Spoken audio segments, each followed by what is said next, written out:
Dzień dobry wszystkim, kolejny odcinek z serii Akademii Speedway Managera.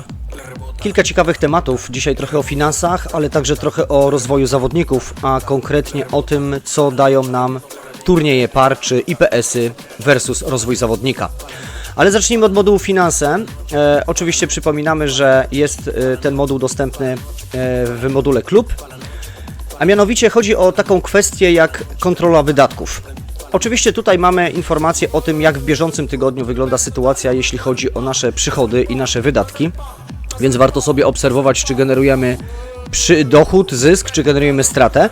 No i oczywiście, ile kosztuje nas utrzymanie motocykli, ewentualnie utrzymanie stadionu, wynagrodzenia, ale także ile możemy uzyskać dzięki wpływom z biletów, ile możemy uzyskać dzięki nagrodom. Tutaj pod nagrodami kryją się na przykład, kryje się kasa za udział w turniejach par, no oczywiście pamiątki, gadżety i tak dalej.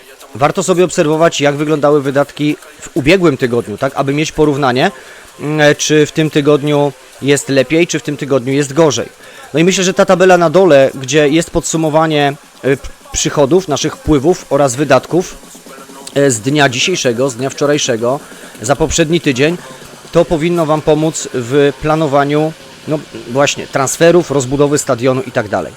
Myślę, że bardzo pomocną sprawą są transakcje finansowe. One są dostępne na dole, my to docelowo przeniesiemy do góry. Natomiast tutaj sobie możemy na przykład sprawdzić, ile kosztuje nas ekskluzywny serwis motocykli, ile kosztuje nas w ogóle serwis motocykli poszczególnych zawodników. To są te serwisy, które odbywają się codziennie rano. No i jak będziemy sobie rozwijać, to możemy sobie tam prześledzić wszystkie tak naprawdę transakcje, które są realizowane przez nasz klub. Zarówno wydatki, jak i wpływy.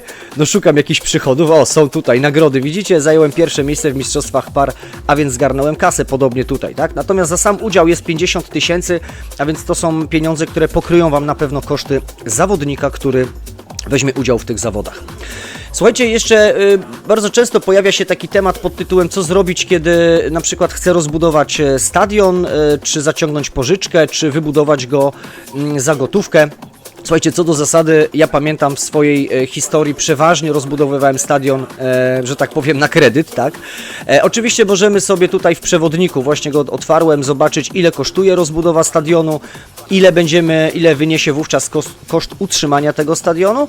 Natomiast tutaj generalnie rzecz biorąc możemy sobie też sprawdzić, jaki nam przyniesie to pozytywny rezultat, jeżeli chodzi o ilość miejsc, co możemy sobie później przeliczyć na przykład na nasze przychody. No bo ceny biletów, które możemy sobie ustawić właśnie w module stadion, powodują, że mamy wpływ na to, jakie będą te przychody. Tak, możemy sobie tutaj to zmienić. Ja mam te kwoty już ustawione tak, powiedzmy sobie, bardzo luźno, z tego powodu, że no jednak stan finansów klubu po wielu sezonach jest już stabilny, aczkolwiek sam na początku pamiętam, że borykałem się z finansami.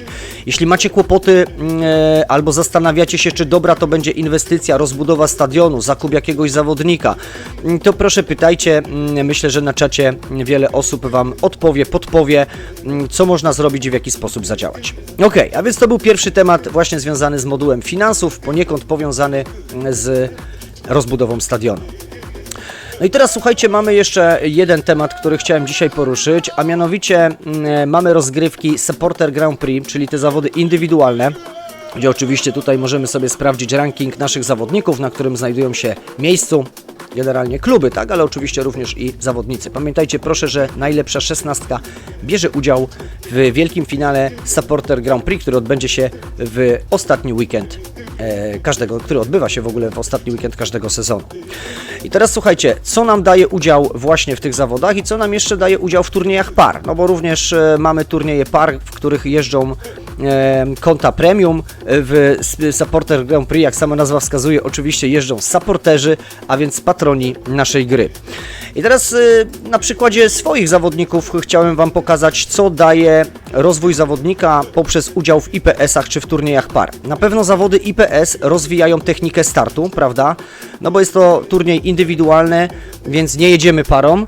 Tutaj technika jazdy parą na pewno nie będzie nam się rozwijać w zawodach indywidualnych, natomiast technika startu i technika jazdy jak najbardziej tak. Oczywiście jeżdżąc w turniejach IPS, słuchajcie, zbieramy niebagatelne doświadczenie na innych torach i to jest, myślę, że bardzo, bardzo duża korzyść. Tego na pewno nie nadrobimy udanego zawodnika w szybkim tempie, jeżeli chodzi o ligę. No i Gustaw Dudek, popatrzcie, 10-latek, który zaczął jeździć dopiero od 12 sezonu, od 12 roku życia, jeździ regularnie i też nie ukrywam, że jeździ w miarę regularnie w turniejach par i regularnie na pewno w zawodach IPS. Dla porównania, z tego samego roku, 23 lata, jest Radosław Miller, który z kolei tak często w IPS-ach nie jeździł, albo prawie w ogóle, bardzo rzadko, czyli zobaczcie, tutaj ta jego technika startu jest niższa niż u Gustawa Dudka, który w tych zawodach jeździ regularnie, prawda? Przepraszam, mamy to... Dobra, mamy tutaj, jest. Pomimo tego, zwróćcie proszę uwagę, że Radosław Miller też zaczął jeździć od 12 roku życia w miarę regularnie w zawodach adeptów, potem w zawodach seniorskich. No więc robi to różnicę, jak widzicie, jeżeli byśmy sobie zwrócili uwagę na doświadczenie na torach, to proszę uwierzcie mi, że też ma Radosław Miller gorsze. I dla porównania jeszcze właśnie, co dają turnieje par i co dają zawody IPS, porównam Ryana Sullivana do Radosława Millera, dlatego że jest o 1 rok młodszy. I proszę bardzo, ten zawodnik ma wyższe tutaj skille, jeżeli chodzi o technikę startu, niż Radosław Miller. No właśnie, dlatego, ponieważ jeździ w zawodach indywidualnych, jeździ również w turniejach par, a więc to też ma odzwierciedlenie w jego rozwoju i w jego parametrach. Pamiętajcie proszę, że im zawodnik starszy, tym on zaczyna wolniej się rozwijać, prawda? I im ma większe doświadczenie, tym wolniej się rozwija, więc automatycznie im będziemy bardziej eksploatować naszego zawodnika w zawodach indywidualnych, w turniejach par, oczywiście też w lidze, nie wspominając już oczywiście o obowiązkowym treningu punktowanym, no to tak naprawdę ten zawodnik będzie się nam rozwijał najlepiej.